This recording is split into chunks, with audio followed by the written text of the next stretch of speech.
Heidi ho, vinyl people. Here to show some accumulation of various assortments. I don't know. I'll start off here with a couple things. I don't know if I've showed these or not. I don't think that I have. Um, but if I have, then you'll just see them again. This one I don't think I have, but this is 60 songs from the Cramps Crazy Collection. I'd showed another one recently, fairly recently, that I got, but this is the most recent one that I ordered. It's got 30 songs on each disc. There's 2 discs. There's quite a few of these collections floating around on the internet. So I'm going to try to float them all to my house. And it's basically just stuff that came from the Cramps record collection. Stuff that they've collected, stuff that they like, that influenced them, and so on. Check that out. It's very good. Get on Amazon or somewhere. This one, too, I ordered, not knowing how cool it actually was till I got it.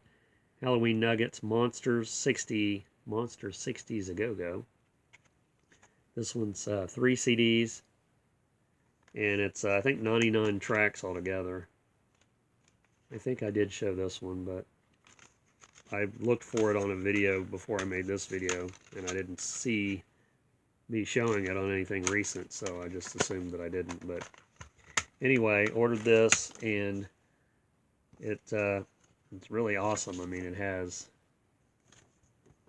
so much more than I realized that it did. And like I said, it's 3 discs together. And it's pretty much novelty hits with a Halloween theme from the 60s. It's all rock and roll type stuff.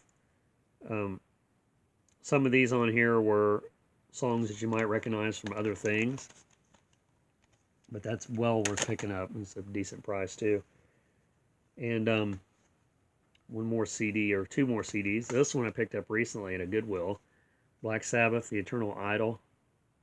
I've never had this on vinyl or CD. Well, you can't really see that there, but for $1.99, it's in good shape, so something I didn't have. And let me show these first. I picked up this Lemmy White Line Fever biography. I haven't read that, of course, yet, because I'm always behind on everything. This one was another one I picked up even more recently, Unknown Pleasures by Peter Hook, which he was the bass player in Joy Division. So this ought to be good, Inside Joy Division. Looks like it'd be an interesting read. This one I about fell over. I had a bunch of stuff when I was at half price, and I seen this one, and I seen this, and I was like, okay, so I had to put some stuff back, just so I wouldn't be spending a fortune. The R. Crumb Handbook. And look how thick that is. It looks like a Bible. The R. Crumb Bible. And I haven't got to look at this really good, but, I mean, it's got, you know, awesome R. Crumb artwork in it, so, you know, that's something that I just like, oh my God, really? And it was in the aisle where the comic books and stuff is, which I don't go down that aisle every single time. Just because it's mostly superheroes and stuff. Not that there's anything wrong with that, because I like that stuff too, but, you know, R. Crumb is like so far above, you know, Superman for me, I guess. The latest issue of Film Facts, which has Zachary artwork there. I don't buy these magazines very often, but they are my speed when it comes to a lot of the movies and stuff that they talk about in here. Has a good article in here on Zachary, the ghoul that invaded Hollywood. So that was awesome to get that. And then this is the new Halloween issue of Scary Monsters. It's got Night of the Living Dead, big article in there on that. And there's some more artwork on the back. It says it's the first annual Halloween Spirit-tacular.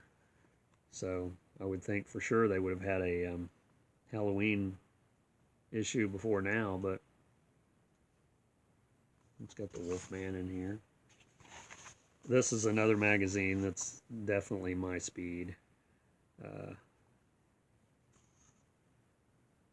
It's just, it's all the classic monsters, and I had a few of these magazines, similar magazines like Famous Monsters of Filmland when I was younger.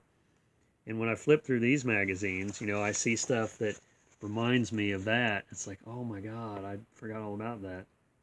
Just certain pictures of certain things from movies and stuff. And I picked a new release up. I'll show this here. The new Greta Van Fleet. It's Anthem and the Peaceful Army. I had to look at that to make sure I said it right, because I always say it wrong. And then I also bought it on vinyl. And I posted this on my Facebook page already, but the CD is a little different than the vinyl in the sense that the CD, this little thing here, has the lyrics, and it has some artwork on each page. And then in the centerfold there, it has the silhouette there of the guys, of the band. More lyrics, and then it has another sort of silhouette there, and then that on the back. So the album doesn't actually have all that with it. I'll show you here. It has the lyric sheet, and then it has the custom labels, of course, same on both sides. Just black vinyl. I guess there's a red vinyl version of this. I think there's probably more than just those two variations. I'd like to get the red vinyl if I could, but if I don't, it's fine. Did I show the back? I think I did. This has 10 tracks on it. And before I bought the album, I had heard 1, 2, 3, 4, 5. I'd heard 5 songs out of the 10 before I got it. So it's a really good album. I mean, I'm really a major fan of Greta Van Fleet. You've seen me show some of their stuff or talk about it before. Really looking forward to, I would like to see them release a home video, but I don't know. It might be too early in their career for just if like a live concert would be cool. They released a live version of one of their songs as a music video, live music video on their YouTube page, and it's almost 30 minutes long, so that's awesome. Moving on to some other vinyl here. Also picked this up, the new Ace Frehley. This is Spaceman. First Ace Frehley that I've got on vinyl since his 78 solo album. And then here's the other ones that has came out right before this album. You have Anomaly, Space Invader, Bronx Boy, and Origins Volume 1. I have these 3, but on CD. This one I've seen on vinyl, but I just didn't pick it up. I think it's only 4 songs. And this one is the one that I wanted, because I guess this one comes in several variations. And this one's the silver vinyl, which I would think that'd be the standard one, maybe. Or maybe the black one, I'm not sure. But yeah, the silver one is the one that I was hoping to get. So, and it was on sale at a decent price. It was released the same day as the Greta Van Fleet. It also had a download card, which I'd already used. There's the download card. It's actually like a credit card, so that's sort of cool. I'd never seen one like that. Usually they're just cardboard. So yeah, I'd listen to, first of all, I'd give the Greta Van Fleet album an 11 out of 10, if you can do that, just because I'm a big fan already and I sort of knew what to expect. With the Ace Frehley, I sort of knew what to expect. I hadn't heard any of the songs, and it's basically the same thing as Anomaly and Space Invader. Space Invader, I think, from what I remember, is better than Anomaly, in my opinion. The Origins album, I thought, was the best one up to that point of the newer releases. This one is sort of like same old, same old. I mean, the guitar playing is really good. Um, I mean, Ace isn't. He'll say this himself. He's not a vocalist, or a great singer by any means. Um, and it just seems like that. It seems to me like he's not really trying. Uh, I mean, maybe that's. I need to give it another listen. I've only listened to it once, but it was hard for me to get through it. It really was. Um, I mean, there's a few standout songs from what I remember. It's only got 8 tracks on it too, which I thought was sort of. I mean, back when there was 8 tracks, haha, no pun intended, 8 track. You would expect that. Or actually, there's 9 tracks. I'm sorry. Um, but "Rockin' with the Boys" uh, and "Bronx Boy," I remember those two being pretty good. The other ones, I don't really remember. He does a cover of "I Want to Go Back," which is a Eddie Money song. I hate that song. I mean, I would rather hear Ace sing it than the original, but I just don't like the song. So, moving on. I don't like saying too much negative things, but there you go. That's not the best review in the world. But, like I said, maybe it'll grow on me. I have to listen to it a few more times. This I found. We went to, where did we go? We were in Columbus at um, and I didn't have any of the stuff to show that I got. I don't remember what I got right off.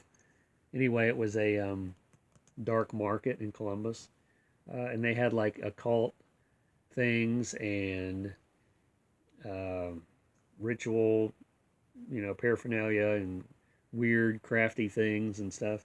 So we went to that, and then we had some time afterwards. And after we had lunch, we went to Half Price Books up there after we finally got to it, because they were having an Ohio State game. So I guess they block a lot of the roads off for that. So anyway, once we finally got to the Half Price Books, I went through pretty much all the stuff I wanted to go through. Uh, was pretty disappointed because I'd been to that one before, a couple times before. Me and Kat had been to that one, and they really didn't have anything. Um, but anyway, I did pick up a few albums. This one I don't know how to pronounce exactly. Siri, Siskask. I don't know what language it is, but it looked really interesting. And this was in the dollar bin, and it didn't have a price on it. And I don't think most of these have a price on them, but they were all in the dollar bin. The guy at the checkout, he asked me, he goes, I said, these were all in that bottom row there, the dollar bin. And this record looks like a brand new record, so I don't know. It's pretty thick. It's probably 180 gram. That's what it feels like. So anyway, it was sort of a cool thing to find. I haven't listened to it yet, but I'll be looking forward to listening to it. Spit it out, will you?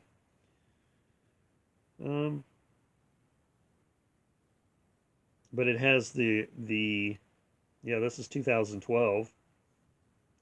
It has the songs in whatever language that is, and then it has it in English. So,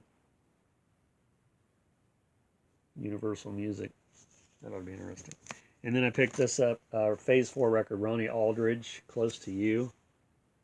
Because I always, not always, but a lot of times if the cover's really cool, or if it's something I'd never seen that looks like the music would be really good, of course. That's why you pick records up. This one's a color insert, usually. Or, not insert. Oh, what are they called? Gatefold. I don't know why I couldn't think of that. That's on London Records. And then this one, I might have this already, but I don't think I do. It's an Enoch Light record, Extra. That's like I said before, I see these records online all the time, so it's Project 3 record. But I see these online all the time, and I get confused as to where I seen them. It's like, that looks familiar, but why does it look familiar? So, and then this one was in the dollar bin too. Bozo, in the Big Top Circus Parade. And this is a Peter Pan record, which I'm sort of getting a little bit obsessed with Peter Pan records. Not that I always didn't always like them, but this came out in 1973, starring Larry Harmon. So yeah, what I was going to say before was, what was I going to say? Oh, I know what I was going to say. About not finding much at half price. I think the reason for that is, and I've had this, me and Kat have had this conversation. It seems like a lot of places that I go, or that we go, um, it it's just really hard to find. I mean, I still find stuff because I think I have a wide variety of things that I like. So I know that's part of the reason I still find things, but and then new stuff comes out all the time.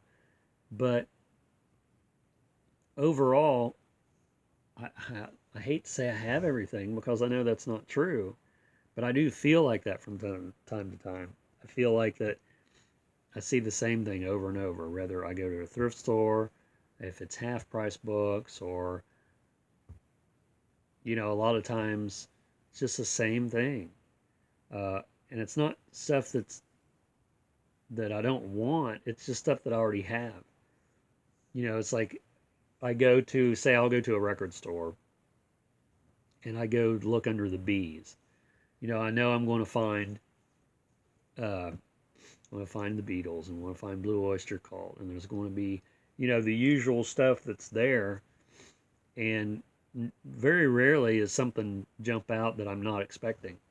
Now, when we go to Everybody's Records in Cincinnati, a lot of times that's the exception of places to go to find stuff that you really don't see anywhere else. And I've said that before. Um, because you can go to the new release section, or even the metal section, or the punk section, uh, the dollar bin, or even the used records anywhere in the store, and you'll find stuff that you haven't seen anywhere else. It just shows up. So, because me and Kat have probably bought more unusual records there, and more records that we have been looking for, we've found there, than anywhere else. But not to be negative about any other place. It's just, I think, because, and I was saying this to someone recently, when it comes to thrift stores, um, when it comes to like records and VHS, there's very rarely new stuff coming in because it's already filtered out. I think anyone that was going to get rid of those things in the past, I don't know, 10 years or so, maybe more than 10 years, have pretty much got rid of it. So once it's bought and gone, then, not too much comes in to replenish. Because I've noticed in thrift stores, like at Goodwill and stuff, you'll see more CDs, especially DVDs and even Blu-ray, than you will anything else. T-shirts, not as much. As far as like variety of T-shirts and new stuff, cool stuff is what I'm talking about. And records and VHS you don't see. So that's my little rant. It wasn't really a rant. It was just my opinion on things that I've noticed, more and more. So I think that's part of the reason that I haven't had a lot of stuff to show, because I haven't been bombarding everyone out there with like 3 videos at a time, because I was doing that for a while, or at least 2 videos. So that's all I have in this video. Thanks for subscribing, and please subscribe if you're not currently a subscriber to my channel. And thanks for watching, and yeah, we'll see you in the next vinyl update.